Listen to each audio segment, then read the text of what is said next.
Esas cosas que no pasan los noticieros, pero nos pasan a todos. Abro debate. Con Balute Aldo. 2:30 en punto. Puntualidad europea para una columna que la BBC todos los días intenta arrebatarnos, intenta privatizar. Justo la BBC. Justo la BBC. ¿Viste que ¿Qué pasó? la BBC... Yo nunca entiendo si la BBC como que es buena o mala. Más Para allá mí toda empresa es mala si está en Europa. Y mientras no me contrate. Claro, Si sí, me sí. contratas la mejor. Sí. La BBC todo el tiempo te pide que vayas a hacer open debate. Pero no, resistimos. Ay. Eh, Bien, te quiero así, te vi. Y resistimos en nuestro idioma, en nuestra tierra. Y es que esta es una columna que va a tener que ver mucho con lo que somos, con lo que ocurre en el continente. ¿Qué onda, Pablo? ¿Qué venís trayendo por allí? Bueno, vengo trayendo tarde pero seguro. Nunca estaba. Tarde pero seguro. Muy bien. En relación a lo que estuvo pasando en Colombia las últimas semanas con las elecciones y quienes asumieron, ¿no es cierto? Que por suerte, creo que todos hemos festejado en el ala del progresismo, que está avanzando un poquito la izquierda en América Latina, tenemos Total. esperanzas, ¿se irá todo al carajo? ¿Podrán sostener ese gobierno? Nadie sabe. Le mando un beso a Boric, espero que esté bien. A ver, sí, vamos, Boric, que no afloje, mano, Dale. Vale, Boric, vamos, dale. Ahora no aflojamos. Bueno, necesitamos un poco de esa energía para acá. Obvio. A pesar de eso, creo que sí ha surgido, me voy a acomodar un poco, ha surgido algo muy positivo en relación a las elecciones en Colombia, y es que ganó, sorprendentemente, ¿no? Por no tantos votos, hay que Sí, decir, sí. por un poco más del 50%, un partido de izquierda, ¿no? Que tiene como presidente a Petro y como vicepresidenta a Francia Márquez. Y hoy vamos a hablar un poquito de ella y de por qué es tan importante y básicamente su asunción a la vicepresidencia va a hacer que, y está haciendo que, cambien los límites políticos y simbólicos trazados en Colombia en los últimos años, ¿no? Absolutamente. La pregunta es, bueno, como, ¿qué trae de nuevo? Primero, como me gustaría es hacer un pequeño resumen básicamente de quién es ella y de dónde salió, y así poder entender lo que queremos hablar acá. Y por qué lo estamos trayendo en una columna sobre antropología, ¿no? Bien. Porque esto, si bien parece más de la ciencia política, que es del campo de Tevi y de Facu muchas veces, yo me puedo meter a molestar. Hacelo, de hecho, por favor. Sí, vengan. Cuanto más seamos mejor. ¿Cómo lo voy a hacer ahora? Bien. La primera distinción para mí, que es bastante importante, es que Francia Márquez es una mujer afrocolombiana, ¿no? Empecemos por ahí. Es una líder comunitaria del sur de Colombia, es bastante joven, diría. Fue madre soltera a los 16 años, es hija y nieta de agricultores y mineros. Y si bien se graduó como abogada, antes de poder hacer todo eso y mientras estudiaba, trabajó en la minería artesanal y fue también empleada doméstica. Entonces, no solo eso, sino que es defensora del medio ambiente, ha militado en agrupaciones y ha defendido sus ríos y sus tierras ante el avance de muchas empresas que querían vender o básicamente... no eran buenas para el ambiente, ¿no? Total. Ha salido a defender sus tierras y también ha recibido premios no solo por la lucha medioambiental en, por ejemplo, 2018, sino que también por la defensa de los derechos humanos en 2015. O sea, estamos hablando de una persona con muchísimo recorrido, pero no solo eso, sino que viene de un lugar muy particular, ¿no? Que creo que eso también es lo importante y es importante reconocerlo para entender. O sea, Obvio. como... Casi diríamos una discriminación positiva, ¿no? Porque estamos haciendo resaltar todos esos rasgos porque sabemos que en este mundo y sobre todo también en Colombia no da lo mismo quién es. Obvio. Ni de dónde salió ni lo que representa. Entonces, por eso digo que ocupe ese lugar de la vicepresidencia, ¿no? No es una ministra, que igual sería un lugar bastante importante, ni una referente política más, sino que su partido ganó las elecciones y ocupa un lugar... Desde el punto de vista de Colombia, nacional importante, pero también internacional, ¿no? Totalmente. Digamos, sabemos que todos los presidentes y vicepresidentes de los países llevan su representación a lugares internacionales y de mucho poder, y me parece que eso es bastante importante. Entonces, siendo quien es, ocupando el lugar donde está, podemos decir que empieza a mover un poco las estructuras establecidas por la clase dominante en Colombia y por supuesto por el sistema que ya todos conocemos y que traemos una y otra vez a estas columnas, ¿no? Que es este sistema como capitalista occidental que marginaliza a determinadas clases sociales, que ya sabemos cuáles son. Y entonces me parece que ella viene a correr un poquito eso de eje, ¿no? Y sobre todo lo hace con una propuesta, digo, toda esta información también, una antropóloga colombiana, Viveros Vigoya se llama, dio un discurso luego de la asunción de Francia Márquez, haciendo referencia a todo esto, ¿no? Digo, como un análisis, por supuesto, más simbólico de la representación, en sentido de que Francia también, Francia se llama ella, Sí. viene a traer una propuesta interseccional dentro del plano político, ¿no? Ajá. ¿Y qué queremos decir con esto? Digo, ¿a qué nos referimos con una propuesta interseccional?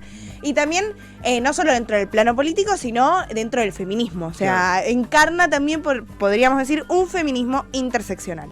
La interseccionalidad, digo, como corriente de pensamiento, podríamos decir que lo que plantea es que reconoce otras variables, además del género, que oprimen, ¿no? O sea, ¿qué queremos decir con esto? Sabemos que, por ejemplo, las mujeres son oprimidas por ser mujeres, en eso estamos todos de acuerdo, pero hay muchos más otros tipos de opresiones que se juegan, ¿no? Total. No está solo el género, sino que también podemos ver la clase, la pertenencia étnica, la nacionalidad, el sexo, etc. Algo transversal. Exacto, Claro. exacto. Y son opresiones que se entrecruzan justamente todo el tiempo y que no las podemos ignorar, ¿no? Porque para poder entender el mundo tan complejo en el que vivimos y por qué suceden las cosas que suceden, necesitamos poner una mirada que complejice justamente todo esto. Entonces, no nos podemos quedar con que una de las relaciones, ¿no?, de poder que oprimen es el género, sino que hay, por supuesto, muchas más. No solo eso, sino que, digo, para poner un ejemplo, pensemos que una mujer blanca en Recoleta, por supuesto que es oprimida, ¿no?, por el mero hecho de ser mujer, pero su empleada doméstica, que podríamos decir que tal vez tiene la piel un poco más oscura y viene de otra nacionalidad, o no, tiene otros orígenes étnicos, Sí. sufre una opresión distinta. Sí, ¿No? O sí. sea, no lo podríamos poner al mismo nivel porque no es lo mismo. No es lo mismo. Ahora, no solo eso, sino que también pensemos que la dominación, o sea, todo esto que veníamos diciendo, ¿no? Tipo la clase, el género, etcétera, tiene una forma histórica, ¿no? No es que sale de la nada y se queda ahí, ni que es universal. O sea, no podemos establecer estos parámetros como universales tampoco, Obvio. sino que los tenemos que poder historizar, porque sabemos que las relaciones sociales están como metidas, ¿no? Están imbrincadas en experiencias que son muy concretas y que se viven de manera distinta en cada lugar. Obvio, la coyuntura, los hechos, las leyes actuales. Exacto. Entonces, Total. si bien sabemos que tenemos todo este tipo de opresiones, de todas formas tenemos que poder poner la lupa en ese lugar, sacar una foto y decir, a ver qué está pasando acá, Obvio. ¿no? Y no generalizar y no universalizar. Por eso decimos muchas veces, y ahora también digo, nos estamos dando cuenta, que el feminismo blanco no sirve, ¿no?, como un marco teórico universal, porque nos quedamos cortísimos con eso. Claro. No lo podríamos usar para eso, para entender como toda la realidad que estamos habitando. Incluso por más que se lo estudie, se lo aborde, que es sumamente importante el feminismo fuera del feminismo blanco, hay una cuestión de la experiencia de la que lo vive, que si no lo incorporas empíricamente, no sirve solo teóricamente. Exacto. Y a eso vamos, de hecho, porque entonces estamos pidiendo nuevos parámetros de análisis, ¿no? Nuevos parámetros que son los que viene a representar Francia Márquez ahora. ¿Por qué? Porque en uno de estos nuevos parámetros que estamos planteando, ¿no? En el reconocer que no solo el género es una manera de opresión, que además no podemos universalizar, ¿no?, todas estas categorías, sino que tenemos que poder historizar, fijarnos específicamente qué pasa en ese lugar y en ese tiempo. No solo eso, sino que hay algo que en las ciencias sociales se ha mencionado en los últimos años, que es muy importante, que es la agencia de los sujetos involucrados. ¿Y a qué nos referimos con agencia? Que es tener en cuenta, ¿no?, la conciencia de estos sujetos que están justamente actuando en todos estos planos sociales. No solo su conciencia, sino justamente su manera de accionar y hacer espacio que su voz se escuche. Y no hablar por ellos y no accionar por ellos, ¿no? Digo, muchas veces lo que pasa, sobre todo en la política, es que los representantes toman decisiones por todas estas clases, podríamos decir, sin tenerlas como protagonistas, ¿no? Claro, sí, total, y ahí es cuando, digo, es muy importante poner en primer plano a los sujetos, a los actores sociales, podríamos decir, que están justamente imbrincados en todas estas relaciones, ¿no? No nos podemos permitir hablar por ellos, claro, básicamente. Ahora, ¿dónde se ve todo esto en lo que... en la Asunción de Francia, ¿no? Para mí es bastante claro, veníamos diciendo, ya por la persona que es y el lugar que ocupa es un montón. Pensemos que hay un término que usa la clase alta, blanca, ¿no? Allá en Colombia, que la nombraron a ella así, o sea, digo, salió en los medios cuando ella asumió, que le llaman la igualada. ¿Qué es esto? Que este término, este concepto lo utiliza la clase alta, la clase dominante, para hacer referencia a aquellas personas que se salen de su clase, ¿no? Y quieren aspirar a ser justamente una clase alta. Como si estuvieran en un lugar incorrecto, ¿no? Claro, es, por supuesto, muy clasista ese concepto, porque es como si... O sea, siguen perpetuando, ¿no? Todas... digo, como, asimetrías. Claro, estas asimetrías, todas estas relaciones de dominación. Es tremendo. Entonces, pensemos que ya ellos la llaman así. Y que la llamen así igual, a la vez significa que hay una cierta irritación, ¿no? En la clase dirigente. Porque ¿qué quiere decir? Que hay alguien de abajo que vino a tomar este lugar. Un forastero, un ajeno. Exacto. Sí, sí. Pero no solo eso, sino que justamente... digo, en todos sus discursos en campaña y sus discursos ahora también habiendo asumido. Y no solo eso, sino que hay un video donde también se la ve a ella, ¿no? Sí. Saludar a la gente que trabaja. Con la vicepresidenta saliente. Sí, con la vicepresidenta saliente. A Francia se la ve saludando a a las empleadas que trabajan en ese lugar, mientras la vicepresidenta saliente ni siquiera las mira, Sí, ¿no? ni las veo. Y eso es clarísimo en relación a que Francia resignifica, ¿no? Las comunidades racializadas, las hace protagonistas. Y con esto me refiero a que les confiere cierta agencia, ¿no? O sea, las pone en el centro del debate, claro, ¿no? Claro. Digo, no habla por ellas en el sentido de que, por un lado, acá está este video, esto es tremendo. Es tremendo. No, es a eso me impactante. refiero también, con... En 6 segundos te cuento una narrativa tan fuerte de lo que es Colombia. Exacto. Sí. Pero justamente, ¿no? Tipo, la otra, la vicepresidenta, que es blanca, digo, notemos eso también. Sí, sí. Digo, con sus ropajes típicos, ¿no? De una clase muy marcada. Acciona de la manera en la que accionó siempre su clase, ¿no? Marginalizando al que es distinto y al que no pertenece y dejándolo constantemente en ese lugar. Parte del paisaje. Exacto. Sí. Y Francia hace todo lo contrario, ¿no? Por eso digo que las pone en el centro a todas estas comunidades que siempre fueron marginalizadas, pero además porque ella forma parte de. Claro. Digo, ella viene de ahí también, Claro, ¿no? claro. No solo les da voz, sino que también ella es una representante en cierta parte de esas comunidades. Y muchas veces en su discurso de campaña decía que ellos venían a representar el gobierno de los y las nadie, ¿no? De los nadies. ¿Y qué está diciendo ella con esto? Que justamente los que siempre estuvieron en un costado, a los que nunca se les dio ni voz ni voto, ¿no? Ahora van a pasar a ser el centro de todas sus políticas. Se los va a escuchar y va a intentar por lo menos representar a toda esta clase. Claro. Y no solo eso, sino que también otro de sus discursos y el eslogan de la campaña era ella diciendo soy porque somos, ¿no? Y podemos ver que lo colectivo, digo, en esta frase de un par de palabras, lo colectivo aparece en primer plano. Digo, soy porque somos. O sea, hay algo ahí de colectividad y de comunidad que se diferencia muchísimo del gobierno anterior y sobre todo de un sistema que todo el tiempo está priorizando. Sí, que los reprimía, pero no solo eso, sino que prioriza todo el tiempo lo meritocrático y lo individual, ¿no? Sí. Como que uno llega donde está solo y compitiendo. Sí. Y ella dijo, soy porque somos. Digo, ya se está parando desde un lugar completamente distinto. Está reconociendo, ¿no?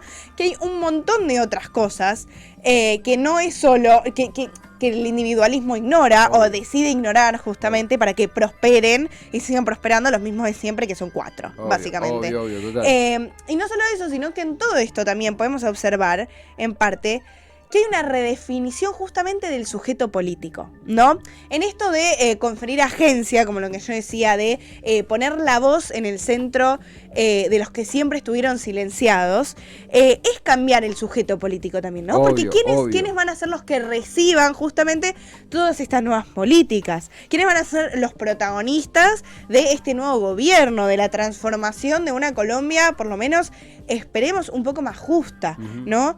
Insisto, esta es la idea, no significa que ya estén sucediendo todos estos cambios, pero sí me parece que el mero hecho de que Francia Márquez haya ganado, ¿no? Ese lugar, se lo haya ganado, marca completamente unos nuevos límites políticos y simbólicos en Colombia y en Latinoamérica. Totalmente. Porque nosotros también deberíamos mirar hacia ese lugar, ¿no?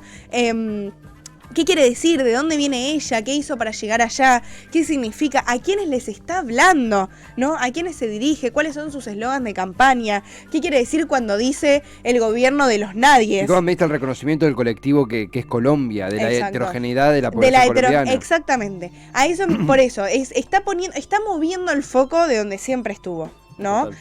Pone en el centro un nuevo sujeto político, se atreve a desafiar la clase dirigente que la han bastardeado, por supuesto. O sea, ella no fue víctima, digo, de que le dijeron de todo, por supuesto. Ha sufrido comentarios racistas en muchísimos medios de Colombia, digo, lo pueden ver, ni siquiera lo ocultan, ¿no? Está ahí. Sí. Uno googlea los diarios de derecha en Colombia cuando asumieron Petro y Francia Márquez, y se ve claramente el tono racista, ¿no? Como lo atacan, y ella justamente lo que hace es llevar todo eso a la superficie, ¿no? Sí, el día que ganaron el día de la victoria era moneda corriente, los prejuicios, sobre todo también en redes sociales, que se transparenta mucho más. Sí. Un pacto histórico como el literalmente se llama pacto histórico el movimiento, y lo histórico, la figura histórica de una afrocolombiana en la vicepresidencia, un país en donde creo que era la agencia EFE que decía, no sé si me gusta mucho la palabra AUPA, pero decía Francia Márquez AUPA a los nadie, como permite identificar, eleva a los nadies. Y algo que hay que destacar también es que justamente es un pacto, porque tiene una heterogeneidad de fuerzas políticas, izquierda, centro y demás. Muchas veces, viste, se corre por izquierda, no, pero Petro tiene a un ministro que es liberal. Sí. Digo, hay que criticar lo que haya critica, por supuesto. Sí, pero lo que estamos viendo acá también es, digo, más allá de como la estructura política particular que haya asumido, lo que yo quiero que se vea también es justamente estos nuevos límites políticos y simbólicos, ¿no? ¿Qué significa? Que no es poca cosa. Y no solo eso, porque digo, es muy fácil ver y dilucidar lo que sucedió cuando ganaron. Como todos los ataques que recibió, y por eso también digo que ella apuesta por esta política interseccional, ¿no? Porque muestra toda esta heterogeneidad que vos decís, y cómo, las relaciones de poder se ven muy claramente cuando hay cuando el representante, la representante en este caso, es quien mueve las bases de todo lo que estaba establecido como tal. Naturalizado, total. Claro. Ahí es tremendo, se ve, para mí es un hilo que se ve muy claramente. Después, por supuesto, tenemos que ver qué sucede con las políticas que lleven a cabo, digo, eso es un problema del futuro, pero me parece que lo más interesante es, y que no se puede dejar de lado esto de los análisis políticos. Total. Por eso para mí es importante, porque si bien es una confluencia de centro, de izquierda, digo, y podemos encontrar contradicciones dentro de ese partido, creo que hay algo muy claro, y es que Francia Márquez metió el dedo en la llaga a la clase dirigente. Total. Por ser quien es. Total. Ni siquiera llevaron a cabo nada todavía, por el mero hecho de ser quien es. Entonces, empecémonos a fijar eso también, ¿no? Porque por supuesto que juega en el tablero político. Obvio, por supuesto. La protagonista del Abrodebate de hoy, Francia Márquez, la nueva vicepresidenta de Colombia, la viceelecta de Colombia, en el binomio con Gustavo Petro, el pacto histórico que le ganó a una fuerza bastante conservadora y derecha. Una fuerza realmente. La diferencia de contexto político entre ambas fuerzas. Yo no creo. No me quiero desvirtuar, pero el candidato opositor Rodolfo Hernández realmente representaba la parte más cuando digo bizarra no le estoy bajando el nivel, no es que, qué gracioso, pero realmente bizarra del elitismo colombiano, y realmente el hecho es simbólico también que haya sido una victoria sobre esa comida recalentada de la derecha colombiana. Sobre ese ala política. Sobre esa ala política, sobre el uribismo, que ni siquiera llegó a segunda vuelta. Y la verdad, cuando me comentaste que ibas a hablar de Francia Márquez, me parece una cosa preciosa realmente, porque es imprescindible abordarlo, y porque acá hemos abordado la ecuación Colombia, pero el resultado electoral, qué va a hacer Petro, que Rodolfo Hernández, y nos estaba faltando esa parte, que es una parte quizá en el podio de lo más importante del triunfo de Petro. Digo, bueno, recursos naturales, bueno, pero hablemos de Francia Márquez también. Sí, por supuesto. Interesantísimo, Balu, realmente. Bueno, muchas gracias. Realmente gran columna, como siempre, del Abrodebate itinerante de Abrotealdo. de Balu Tealdo.